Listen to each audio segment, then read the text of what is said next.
Bien, buenos días a todos. Hoy en tiempo récord. Tenemos un ratito, perdonadme si me alargo un poco, intentaré que no. Aunque empezamos mal porque en cuanto a folios es la más larga que he tenido. Vamos a orar antes de nada.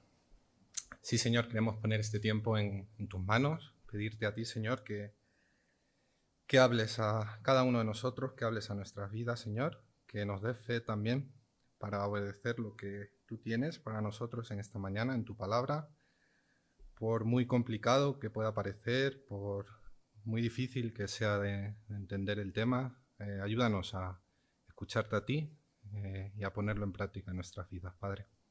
Te lo rogamos en el nombre de Jesús, tu Hijo amado. Amén. He titulado el pasaje que tenemos para esta mañana, Las cosas de arriba, cambiando de rumbo. Y está muy relacionado con lo que hemos estado hablando en esta mañana, con el proceso de santificación. Incluso comenzamos a comentar la semana pasada, José Manuel en concreto, en su predicación. Y este mensaje que tenemos en esta mañana va destinado para cada uno de nosotros, igual que la epístola se dirigía, como todos sabéis, a los habitantes de Colosas. ¿Cuántas esposas hay ahora mismo en la sala? Unas cuantas, ¿verdad? Incluso dejo las futuras, ¿vale? ¿Cuántos maridos? Incluidos los futuros, ¿vale? Están diciendo los jóvenes, nos libramos, nosotros no. ¿Cuántos hijos? Todos, evidentemente. ¿Cuántos padres hay en la sala? El mensaje va destinado para cada uno de nosotros. Y muchos de nosotros tenemos varias responsabilidades en estas figuras de la unidad familiar que vamos a pasar a analizar a continuación. He de decir que comenzaba precisamente la oración pidiéndole al Señor que nos hable, en primer lugar, y que nos dé fe para obedecer lo que Él tiene para nosotros en esta mañana, porque es quizá uno de los pasajes más conocidos por todos, pero también el más utilizado o el más conflictivo allí en el mundo, por una cuestión de perspectiva, como vamos a ver en esta mañana. Una breve introducción, me gusta hacerla siempre. Sabéis que estamos terminando una serie en Colosenses, estamos ya en el final del capítulo 3, de hecho lo vamos a terminar el capítulo 3 en esta mañana, y vamos a leer hasta el versículo 6 del capítulo 4. Si no me falla la memoria, terminamos la semana que viene la serie de Colosenses. En el capítulo 1 de la carta a los Colosenses hemos hablado de la verdad acerca de Cristo. Podríamos, cualquiera de nosotros, divagar acerca de quién es Jesús, de muchas maneras, o simplemente podríamos ir al capítulo 1 y entender claramente quién es Jesús. Nos dice, entre otras cosas, que es el primogénito de toda la creación. Nos dice que Él es la imagen visible del Dios invisible y nos recuerda que la plenitud de la deidad está en Él. Por lo tanto, la enseñanza que yo he sacado del capítulo 1, os invito a releerlo si a alguno no le suena chino lo que estoy diciendo, es que no hay que buscar en otro lado. Cristo es lo que ahí se describe y es lo que Dios nos ha revelado en su palabra acerca de Él. También hemos estudiado en el capítulo 2 acerca de la religión, de los cultos, de los rituales, en definitiva la batalla contra nuestra carne, de forma muy resumida, ¿vale? Y en el capítulo 3, que comenzamos la semana pasada, comenzamos a hablar acerca de la verdad del creyente. Cómo es el creyente, cómo debe verse. Si alguien se ha convertido y ha comenzado a ser creyente, debe o debería ser su nueva manera de vivir. Y me encanta el versículo 1 del capítulo 3, Colosenses 3, versículo 1.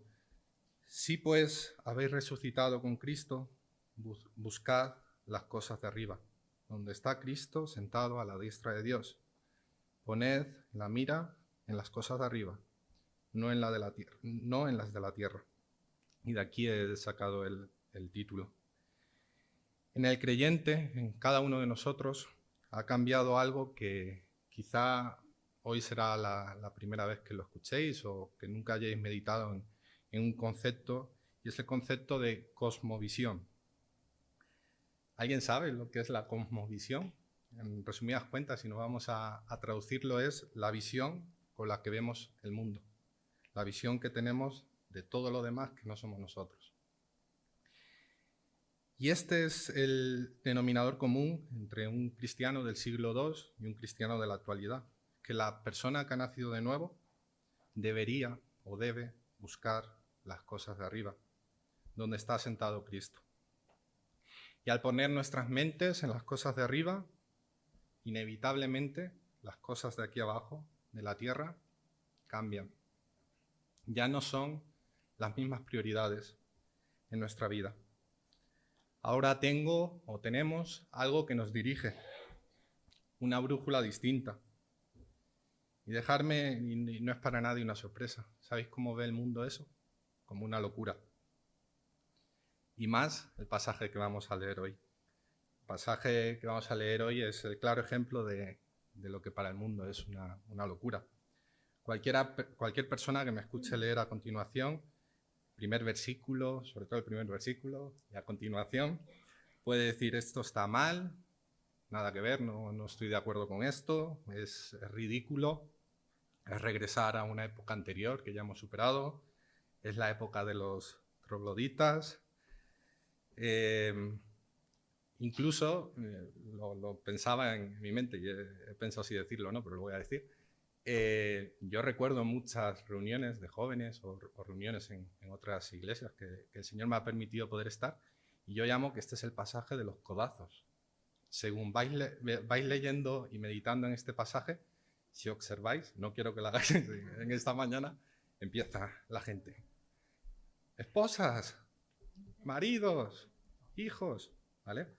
Pero me gustaría que en esta mañana nada de eso nos distraiga.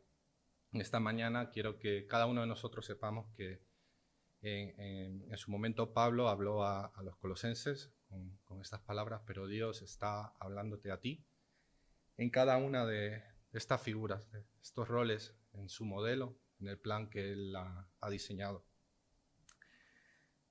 Pablo, a continuación, lo vamos a pasar a leer, va a dar una serie de exhortaciones a cada uno de los miembros de lo que se denomina la familia cristiana. Por lo tanto, va a dar consejos a las esposas, a los maridos, a los hijos, padres, siervos, amos,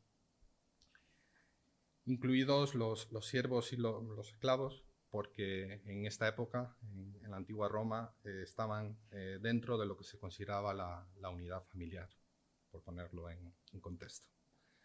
Versículo 18. La primera parte del mensaje, porque veréis que es un poco extenso, ¿vale? La he titulado La familia del creyente. Y va desde el versículo 18 hasta el versículo 21. Dice la palabra del Señor: Casadas, estad sujetas a vuestros maridos como conviene en el Señor.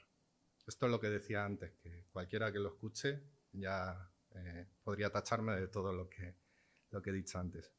Maridos, amad a vuestras mujeres y no seáis ásperos con ellas. Hijos, obedeced a vuestros padres en todo, porque esto agrada al Señor. Padres, no exasperéis a vuestros hijos para que no se desalienten. Que conste que María no ha venido porque está mala, no porque fuese a predicar de esto.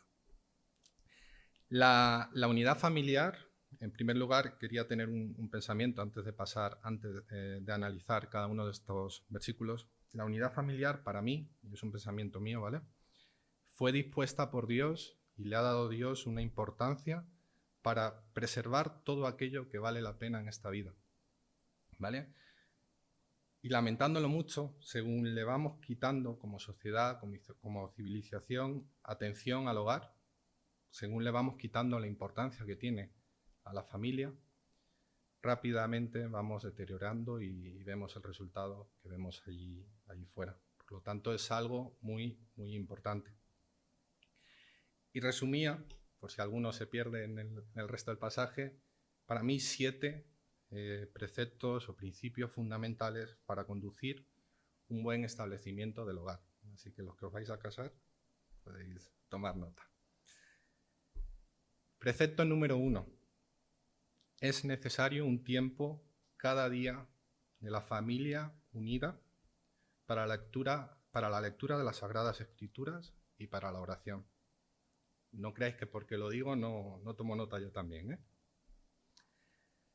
Padre, has de mantener y saber llevar la autoridad que el Señor te ha dado en el hogar. Lo has de ejercer con sabiduría y con amor. Esposa, madre, has de darte cuenta, por mucho que allí fuera no estén de acuerdo, que tu primera responsabilidad y el gran privilegio que el Señor te ha dado es con tu familia, con tu hogar. Y esto es un privilegio. Marido y mujer, debéis ser un ejemplo de piedad para vuestros hijos. Debéis estar unidos en todas las cuestiones, incluyendo y sobre todo en la disciplina de los hijos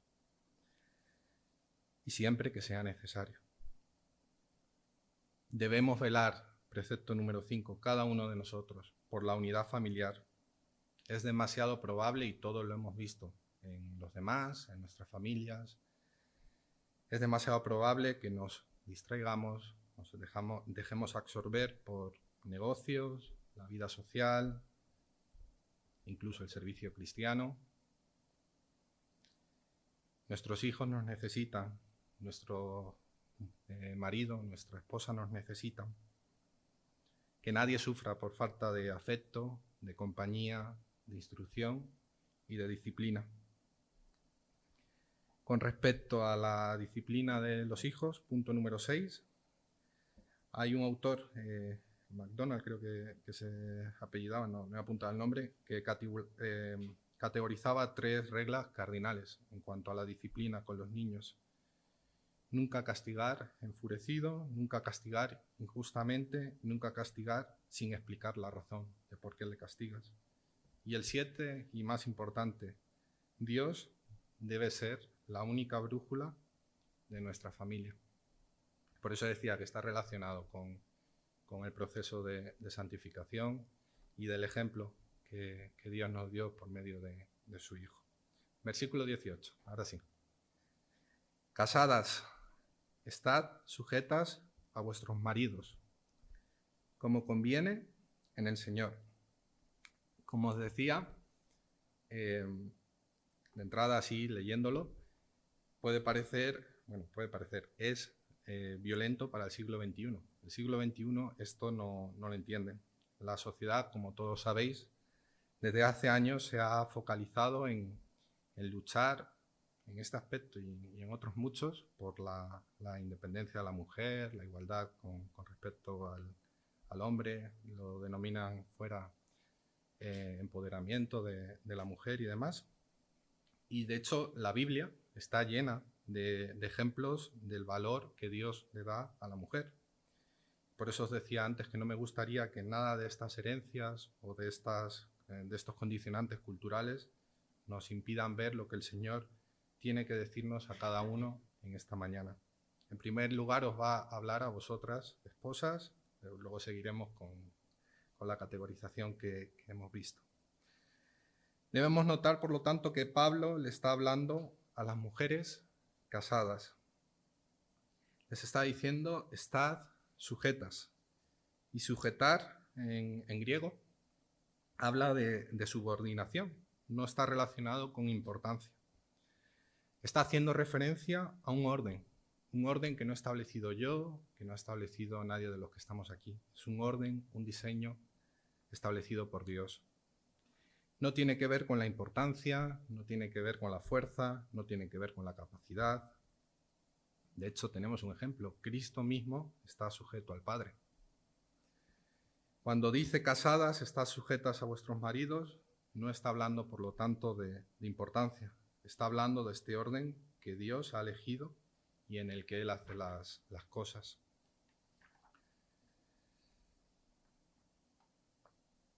Un matrimonio, si en la decisión final, si después de consensuar todos los temas del día a día, tiene dos cabezas en la decisión final, estaría destinado al fracaso.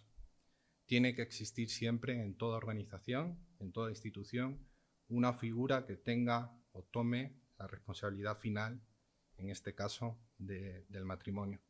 Y Dios ha establecido que esta figura, esta cabeza, es el varón. Aclaraciones, ¿vale? ¿Por qué aclaraciones? Porque ya empiezo a ver brazos que se sueltan. Dice estar sujetas, esposas, a vuestros maridos. No está diciendo, mujer, debes estar sujeta a los hombres, ¿vale? No es que la mujer deba estar sujeta a todos los hombres porque todos los hombres sí saben, porque los hombres son más fuertes. No, ya hemos dicho que no está hablando de nada de esto. La mujer, de hecho, debe y puede estar en puestos de responsabilidad, de dirección, en la presidencia de un país. Es más, pienso que en muchas ocasiones es mucho más beneficioso para si queréis ver un ejemplo de una persona actuando en amor. Pero en cuanto a su marido, aunque ella sea más inteligente, aunque ella sea más fuerte, aunque ella sea más capaz, estáis llamadas por el orden que Dios estableció a sujetaros a Él. Y muchas de vosotras estaréis pensando, claro que sí, Mitch, eso es muy, muy bonito lo que estás diciendo, pero si conocieras a mi marido no dirías lo mismo. El pobre hace lo que puede y para dirigir un matrimonio está. Pues ese es el primer llamado que tenéis como esposas. Sigue diciendo además, como conviene en el Señor. La palabra conviene la podemos traducir, si nos vamos al original, como es debido en el Señor. Por lo tanto, la sujeción al marido no tiene que ver con el mérito del marido. No tiene que ver, que no es una recompensa del marido. Si fuese por eso, no estaríais sujeta, ya lo digo. Es una respuesta al orden que Dios ha establecido. Es un llamado a la obediencia que Dios os hace. Si me permitís, compartía Trenchard sobre este pasaje un breve pensamiento que os quería leer. El énfasis en todos los casos no se halla en el binomio superior-inferior, que lo acabamos de decir, sino en la responsabilidad particular, en la responsabilidad de cada persona, ya que ha sido Él, Dios, quien ha establecido la relación entre ambas partes. Y cómo uno tiene que obedecer al otro, y el otro, cómo tratar al primero correctamente. Por lo tanto, como decía, es un asunto de diseño dentro del plan de Dios. La esposa está llamada a sujetarse en obediencia, en primer lugar, al Señor, de forma voluntaria. No dice, maridos, sujetad a vuestras esposas. No está diciendo eso. La mujer, por amor a Cristo, se sujeta a su esposo. Por lo tanto, en el plan divino, la primera idea que podemos sacar en esta mañana es que el marido es la cabeza de la casa. Y hay casos, estaréis pensando, en los que la mujer no podrá obedecer a su marido. Por supuesto que los hay. Las excepciones las conocemos todos. Pero la principal es que si al seguir a tu marido, al obedecerle a él, estás siendo infiel a Cristo, estás llamada a obedecer en lealtad al Señor Jesucristo. Última advertencia. Chicas solteras o próximas a casarse, aunque estas últimas creo que lo tienen bastante claro. Si estás soltera, piensa que este mandamiento no caduca. ¿Te puedes sujetar a esa persona que el Señor ha puesto en tu vida? ¿Pondría las las decisiones de tu vida, de tu familia, de tus hijos, en sus manos? Si no es una persona que está buscando al Señor, igual no es una persona a la que debemos sujetarnos. Por último, ¿quieres que un muerto decida sobre tu vida y sobre la vida de tus hijos? Creo que no es buena idea, pero que cada uno medite. Maridos, os toca. Ahora empiezan los codazos para otro lado. Amad a vuestras mujeres. Y sigue. Y no seáis ásperos con ellas. Antes de continuar, he de decir que me estaba acordando ahora, esta mañana, cuando estaba preparándome para venir, dejé a las chicas en el salón y según salía, María sabe, más o menos siempre comparto con ella el mensaje que voy a tener el domingo que me toca. Me ve salir y digo, ¡ay, el anillo! Me había echado gomina y se me había quedado el anillo en el baño y me dice María, así vas a predicar bien, coge el anillo. Maridos, amad a vuestras mujeres y no seáis ásperos con ellas. El mandamiento que Dios nos da a través de Pablo a los hombres, esposos, es claro y lo podríamos resumir mucho en una frase. Ama a tu esposa. No tiene más. Ahora lo vamos a analizar, pero no tiene más. Ama a tu esposa. Y si te das cuenta, en 2 versículos Pablo acaba de dar la conferencia más corta en la historia del matrimonio. Mujeres, sujétense, hombres, amen. Punto y final. Pero vamos a analizar cómo hemos hecho con la mujer. No es difícil de entender esta idea, lo difícil es ponerlo para nosotros en obra. Para el mundo sí es difícil, no lo entienden, como he empezado diciendo. Así como la mujer le es difícil sujetarse a su marido, algo que va contra natura, que implica un esfuerzo en nuestras vidas, que implica de una decisión de cada uno, de obediencia al Señor, para el hombre la petición por parte de Dios es exactamente la misma. Renuncia a tu propia opinión, renuncia a ti mismo, en definitiva, que tu vida sea el resultado de un llamado. Ama a tu esposa. Y el verbo utilizado en griego es uno, agapao, que muchos lo recordaréis, el amor agape, que hace referencia a un amor de entrega, un amor que implica una decisión por nuestra parte. No es a través de un sentimiento, no es un amor relacionado con una sensación, no es un amor que sea condicional, no es un amor físico. Es un amor que no responde a los méritos de la otra persona, como hemos visto en el ejemplo de antes. Es un amor como aquel que tuvo Cristo por cada uno de nosotros. Nos amó aun cuando éramos enemigos. Y no es porque la esposa lo merezca, no es porque sea fácil, ni siquiera porque a veces te convenga, aunque siempre te conviene, es porque Dios quiere. Es la manera en la que Dios te llama, a que ames a tu esposa igual que Dios te amó. Advertencia, hombres, solteros.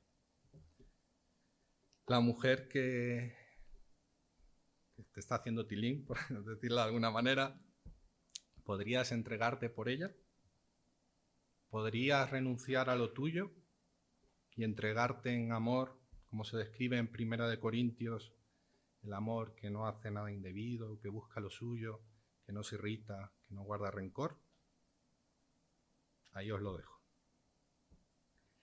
Sigue diciendo, ahí no termina el versículo, no seáis ásperos con ellas. Perdonad porque el tiempo se va volando. Áspero, en el original, está relacionado con la palabra amargo. Básicamente nos está llamando a que no seamos unos amargados ni amarguemos a nuestras esposas. E igual que decía con la mujer antes, podrías decir, claro que sí, Mitch, claro que sí. Pero si tú supieses lo que tengo que aguantar, ¿cómo la voy a amar si está siempre reprochándome todo lo que hago, si nunca tiene tiempo? No sé, las miles de cosas que escuchamos en el día a día. Tenemos un llamado. Tu esposa no necesita ser corregida, no necesita ser exhortada. Ya habrá un momento para ello de forma conjunta en el matrimonio. Tu esposa lo primero que necesita es ser amada. Las mujeres funcionan al contrario de los hombres. Es una cuestión de diseño, como empezaba diciendo en esta mañana. ¿Qué necesita una mujer por naturaleza? Ser amada. La mujer necesita constantemente ser reafirmada en el amor de su esposo. Los hombres somos más simples en ese sentido. ¿Qué necesitamos los hombres? Si paráis un momento a pensar, la mayoría del comportamiento del hombre se basa en una cosa, el respeto. Y si no, piensa por unos minutos en las historietas que nosotros mismos contamos normalmente cuando no hay mujeres delante, entre los hombres. ¿En qué se basan esas historietas? Si yo era el más respetable, el más fuerte, el más valiente. Si es cuestión de ser el malo, el más malo, el héroe de los malos, también lo soy yo. El hombre constantemente en su diseño busca ser respetado. Por lo tanto, como estos dos versículos acabamos de ver, no son fáciles de obedecer al llamado que tenemos. Van en contra de nuestra naturaleza incluso. Requieren que mueras a ti mismo. Requiere cada uno de estos llamados que tomes tu cruz cada día y le sigas. No es fácil sujetarse a un hombre pecador. No es fácil amar a una mujer que también es pecadora. Y esta me la saco de la chistera, pero también la podemos incluir. Hombre, otra de tus funciones es dar honor a tu mujer, y lo hago a propósito, ¿vale?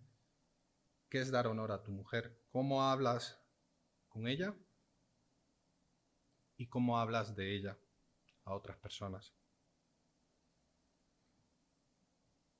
Dice, acompañadme si queréis, por favor, 1 de Pedro, capítulo 3, versículos 1 y 7. 1 de Pedro 3, versículos 1 y 7.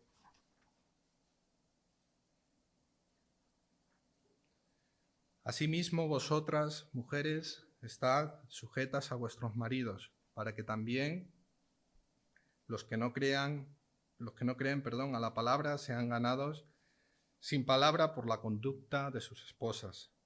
Vosotros, maridos, igualmente vivid con ellas sabiamente, dando honor, lo que decía antes, a la mujer, como un vaso más frágil y como coherederas de la gracia de la vida, para que vuestras oraciones no tengan estorbo.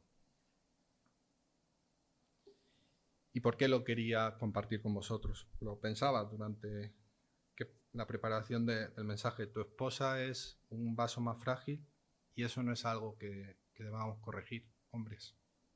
Es un don que Dios les ha entregado. Es un don precioso que le entregó a la mujer por diseño. Su fragilidad, su sensibilidad es parte de la bendición de Dios para la mujer. Y ojo, que no dice como a vaso frágil, dice como a vaso más frágil. Usa el comparativo. ¿Qué quiere decir esto, hombres? Tú como hombre también eres frágil, eres sensible y no por eso dejas de ser menos hombre, como allí fuera se piensa. Versículo 20. Hijos, ahora es cuando empiezan las collejas. Obedeced a vuestros padres en todo, porque esto agrada al Señor. La palabra obedecer en el original se podría traducir por escuchar atentamente. Igual que he hecho antes, tú como hijo estarás pensando, claro que sí, Mitch, pero es que ellos no entienden lo que es la vida. No sé cómo lo diréis ahora los jóvenes, pero en mi tiempo se usaban estas expresiones. Es que los tiempos han cambiado, es que no me comprenden. Ellos te entienden y entienden mejor que tú esta vida. Y tienes tú también un llamamiento por parte del Señor. Estás llamado a obedecer a tus padres, a confiar en Dios y obedecer a tus padres. Estamos llamados a escuchar con atención a nuestros padres. Mientras vivamos bajo el mismo techo de nuestros padres, debemos obedecerle. Y diréis, vale, yo estoy deseando salir de casa para dejar de tener este mandamiento. Os recuerdo que estamos llamados a honrarles también. Observemos de nuevo que esta obediencia ha de ser en todo. Por lo tanto, implica que debemos obedecerle incluso en aquello en lo que no estamos de acuerdo o que no es muy grato para nuestras vidas, con las mismas excepciones que veíamos antes. Todo lo que vaya en contra de nuestra fe y de nuestro amor al Señor, que es el primer llamamiento que tenemos cada uno, queda excluido. 21. Padres, no exasperéis a vuestros hijos, para que no se desalienten. Esta palabra tan rara, exasperar, habla de irritar en el original. Nos está diciendo, no lastimes a tus hijos. Otras versiones lo traducen como no provoques a ira a tus hijos. Y diréis, ¿qué es provocar a ira? Pues muy sencillo. No prestarles atención. Atiende a tus hijos. No escucharles. Escúchalos. Darles la importancia que se merecen. Disciplínalos. No disciplinarlos también es provocar a ira a tus hijos. Todas esas cosas irritan su corazón. Hay algo que yo no puedo con ello de verdad, y si algún día lo hago, corregirme, pero es estar comiendo por ahí con la familia y ver que está un niño, me da igual, al padre, a la madre, hablándole, y el padre y la madre con el móvil, sin prestar atención a lo que el niño le... Y papá, y mamá, y papá, y mamá. Constantemente. ¿Qué no ocurrirá en ese hogar? Cuando llegue el momento de que el padre o la madre deseen que el hijo les hablase y les contase lo que ocurre en su vida, meditemos en ello. ¿Para qué?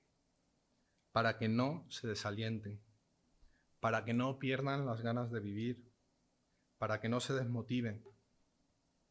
Recuerda que durante mucho tiempo somos su fuente principal de amor. Somos el camino o el principal ejemplo que tienen para conformar su identidad, su vida, y para llegar a Cristo también. Esta es la descripción, y perdonad que me haya extendido un poco en esta primera parte, intentaré correr todo lo que pueda. Si me voy un poquito de tiempo, perdonadme. Esta es la descripción de la familia que hace Pablo de Cristo. Por lo tanto, la vida debe ser distinta. El Señor nos ha dado una responsabilidad, una autoridad a cada uno de los miembros de esta familia. Parte 2, del versículo 22 al versículo 25. La he titulado Hacedlo de corazón como para el Señor. Vamos a leerlo. Versículo 22. Siervos, obedeced en todo a vuestros amos terrenales, no sirviendo al ojo, como los que quieren agradar a los hombres, sino con corazón sincero, temiendo a Dios. Y todo lo que hagáis, hacedlo de corazón, como para el Señor y no para los hombres, sabiendo que del Señor recibiréis la recompensa de la herencia, porque a Cristo el Señor servís, mas el que hace injusticia recibirá la injusticia que hiciere, porque no hay acepción de personas. En estos versículos vamos a pasar de analizar cada uno de los miembros de la unidad familiar, aunque nos falta uno, los siervos, que lo vamos a ver a continuación. Vamos a pasar a analizar cómo se debe reflejar nuestro cambio en cuanto a la perspectiva, como decíamos antes, nuestro cambio de rumbo, cómo se va a reflejar en nuestras vidas. Versículo 22. Siervos, obedeced en todo a vuestros amos terrenales, no sirviendo al ojo, como los que quieren agradar a los hombres, sino con corazón sincero, temiendo a Dios. Palabra siervo, perdonad, pero es que he necesitado ir mucho al original.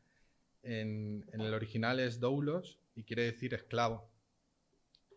Recordemos, ya lo hemos dicho antes, que en esta época, en el Imperio Romano, estaba muy normalizada esta figura, tanto que se instituyó como uno de los miembros de la unidad familiar, la relación, la dualidad esclavo-amo.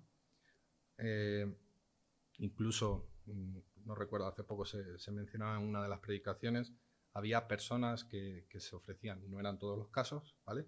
Pero había personas que preferían ser esclavos de alguien, aun habiendo saldado su deuda, porque vivían mejor de esa manera. Hay que ponerlo un poco en contexto. Para nada está defendiendo, porque este también sería otro de los pasajes de los codazos, la esclavitud, la Biblia.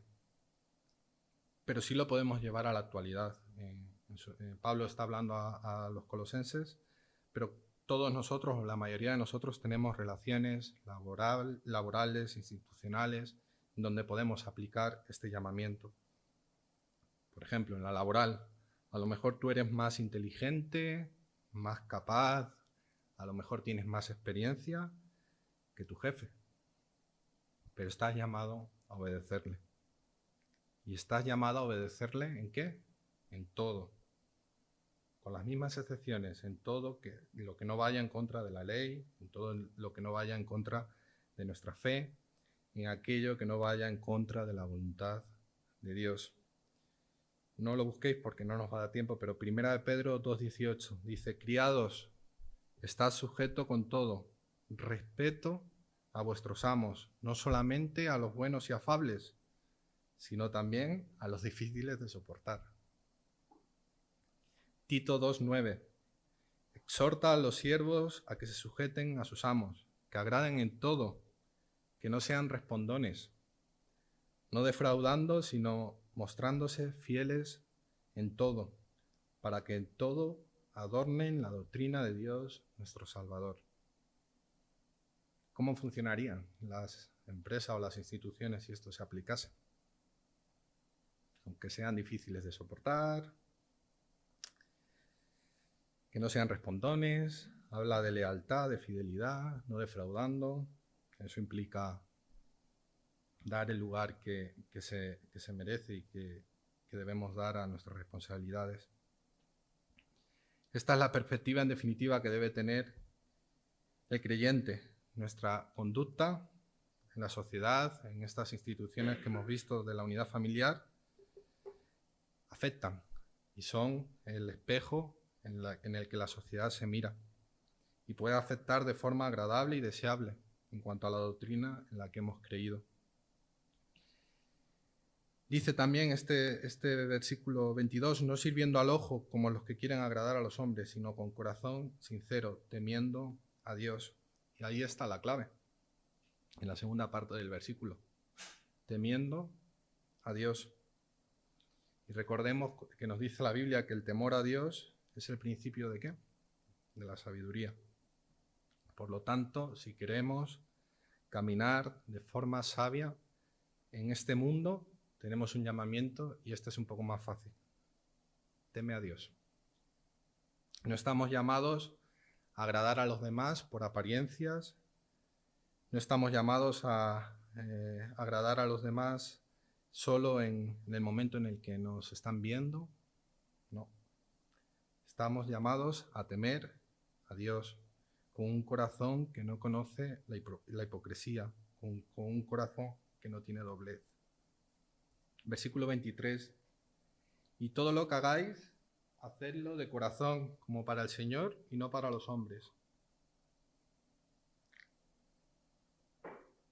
Aquí Pablo ya empieza a hablar de la actitud con la que tenemos que afrontar todo en nuestra vida. Este es el cambio de rumbo del que hablaba en el título. Tienes que estar apasionado por este cambio de rumbo. En el original habla de suje, que quiere decir alma, para referirse a la palabra hacerlo de corazón, a la palabra corazón. Nuestro principal objetivo, por lo tanto, en esta vida es y debe ser agradar a Dios, haciéndolo todo como para Él, glorificándole a Él. Fijaos que dice, pues, como decía en el original, desde el alma. Tiene que ser algo que salga de nuestras almas. Por lo tanto, en vuestro servicio, en la familia, en cada esfera de la vida, en cualquier tarea que tengamos que realizar allí fuera, incluso en el servicio de la iglesia, estamos llamados a hacerlo para Él, glorificándole a Él. Y esto también nos enseña que por muy humilde que pueda parecer el servicio, por muy poca importancia que se le dé allí fuera a una actividad concreta, recuerda que alguien puede conocer al Señor y Él puede ser glorificado por ese mandato o ese servicio que te ha sido encomendado.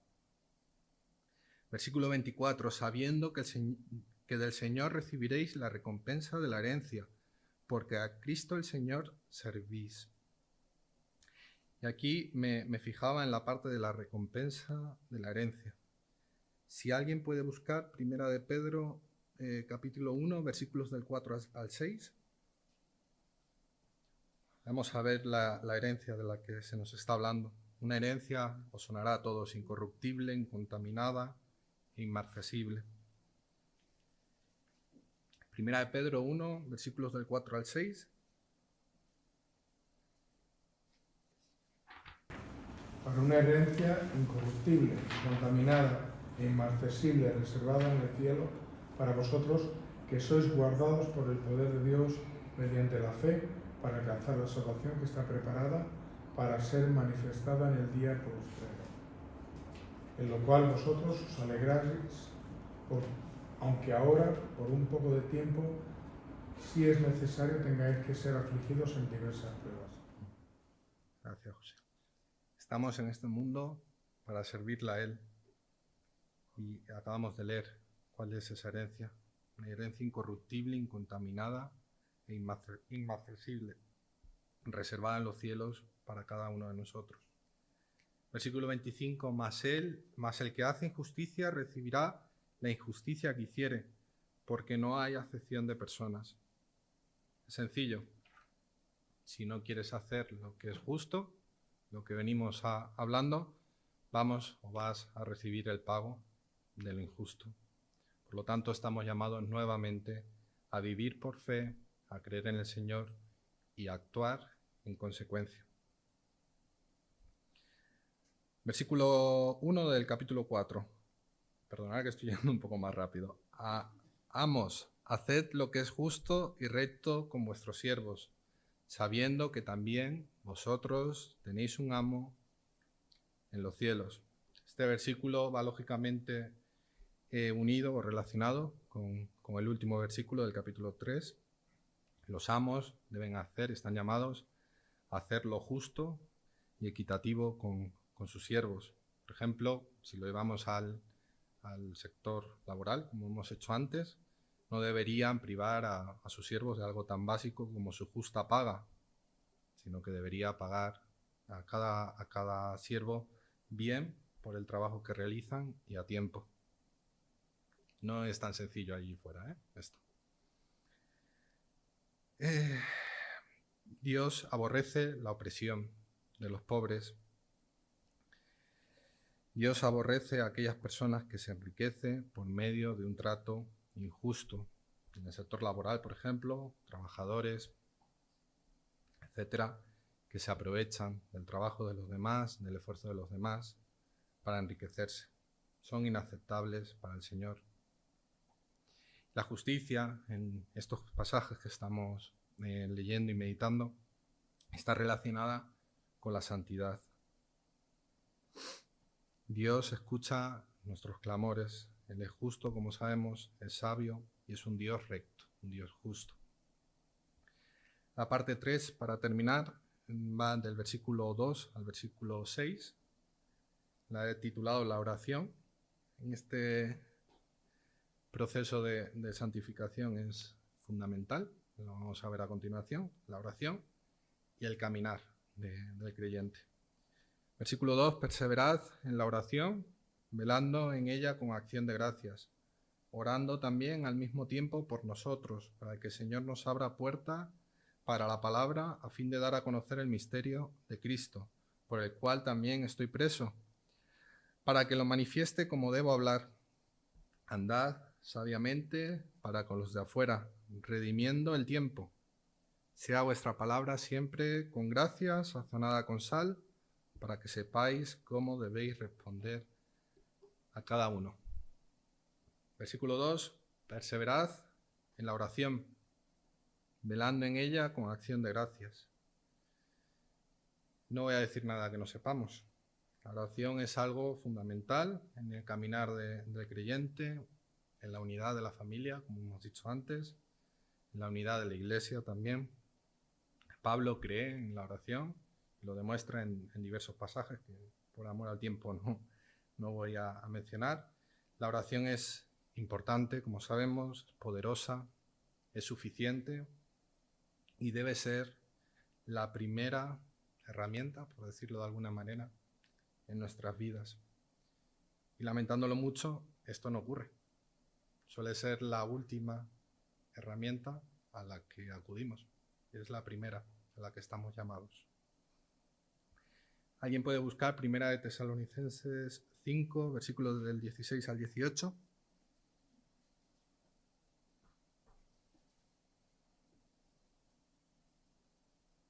Estad siempre gozosos, orad sin cesar, dad gracias en todo, porque esta es la voluntad de Dios para con vosotros en Cristo Jesús. Como veis, es un mensaje que se repite en la Biblia. Y esto solamente es posible de una manera, creyendo que Dios tiene el poder y el control de todas las cosas y que todo lo que Dios hace en nuestra vida tiene un propósito para nosotros.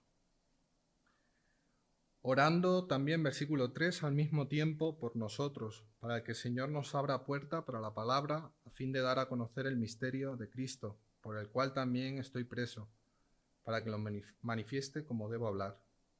Pablo pide aquí en estos dos versículos a los colosenses que se acuerden también de orar por él, como hacemos nosotros, lo debemos hacer por los hermanos que han dedicado su vida y que sufren persecución por causa de su ministerio, de su fe. En concreto, se cree que por los siervos que estaban con él en Roma, probablemente Lucas y Timoteo. Y es hermoso, al menos a mí me lo parece, observar cómo él no pide ser liberado de la cárcel.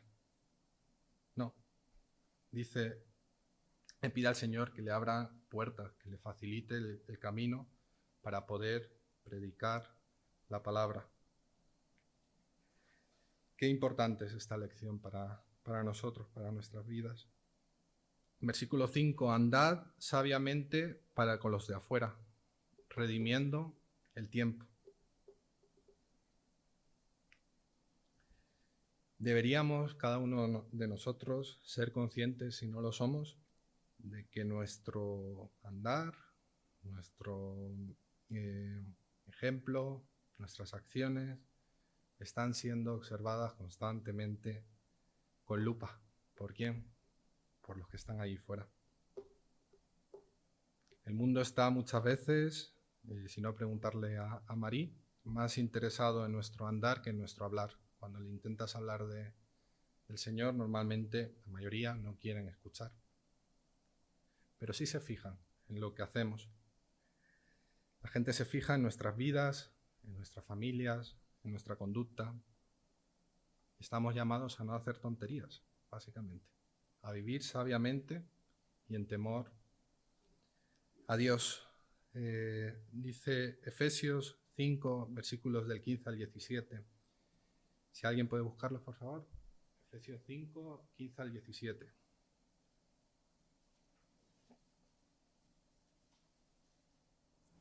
Mirad pues con diligencia cómo andéis, no como necios, sino como sabios, aprovechando bien el tiempo, porque los días son malos. Por tanto, no seáis insensatos, sino entendidos de cuál sea la voluntad del Señor. Lo de no haciendo tonterías no iba porque sí, lo acabamos de leer. No andéis como necios, sino como sabios. como entendidos, no como insensatos. Y dice algo muy importante, aprovechando bien el tiempo. No dice, ¿cómo es el dicho de ahí fuera? Viviendo cada día o carpe diem. No dice eso. Dice aprovechando bien el tiempo. Y lo hemos leído en el versículo 5. Dice redimiendo el tiempo. La palabra redimir, como todos sabéis, habla de sacarlo del mercado, de comprar, de pagar, rescatar el tiempo, encontrar oportunidades. En griego se denomina kairos, oportunidades en ese tiempo. ¿De qué? De cosas sabias, de que puedan ver a Cristo en nuestras vidas.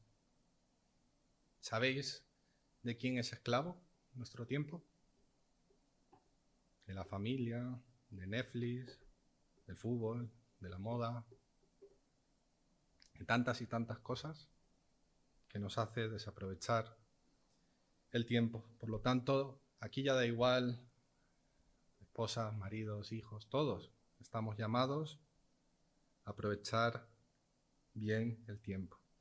Y finaliza el apóstol en el versículo 6 diciendo, sea vuestra palabra siempre con gracia, sazonada con sal para que sepáis cómo debéis responder a cada uno. ¿Dice vuestra Biblia siempre? ¿Sí? No dice solamente en privado, dice siempre, y siempre es siempre. Somos especialistas, el ser humano, en actuar de una forma en público y de otra en privado. Y muchas veces usamos esa excusa. Es que Dios me hizo así, y eso es una excusa. Así nos ha transformado el pecado. Dios lo que nos quiere es restaurar a cada uno de nosotros. Y ese es el cambio de perspectiva al que hacía referencia al principio. Que tus palabras sean sazonadas con sal. Lo sabéis todos, lo hemos escuchado y es una referencia que se usa mucho en la Biblia. El uso conservador de la sal en el pasado para conservar los alimentos. Y me pregunto, si soy la sal de la tierra, ¿cómo puede haber entonces en mí palabras, pensamientos que están corruptos, que no aprovechan? Como decía, Dios nos quiere transformar como individuos, como familias, como esposas, como maridos, como hijos, como padres. Cada uno de nosotros tenemos un llamado de obediencia a Él, un llamado a cambiar de perspectiva para que las cosas de aquí abajo, nuestro comportamiento, nuestra vida, nuestras costumbres, nuestra conducta, todo sea afectado y redireccionado a Él. Y en este último versículo también nos dice para que sepáis cómo debéis responder a cada uno. Y es algo evidente. Cada uno, en su forma de ser, en su contexto, en nuestras relaciones, necesita una respuesta. Normalmente la respuesta suele ser o debe ser diferente. Diferente, como decía, dependiendo del contexto, de con quién estemos hablando, de quiénes sean los interlocutores, incluso hay afectaciones culturales, pero hay un único denominador común, y es que Cristo debe ser el centro de todo. Para terminar, vamos a buscar Efesios, capítulo 4.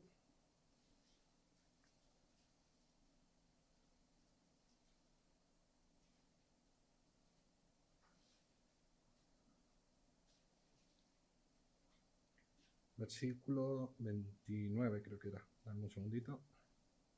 Sí, versículo 29.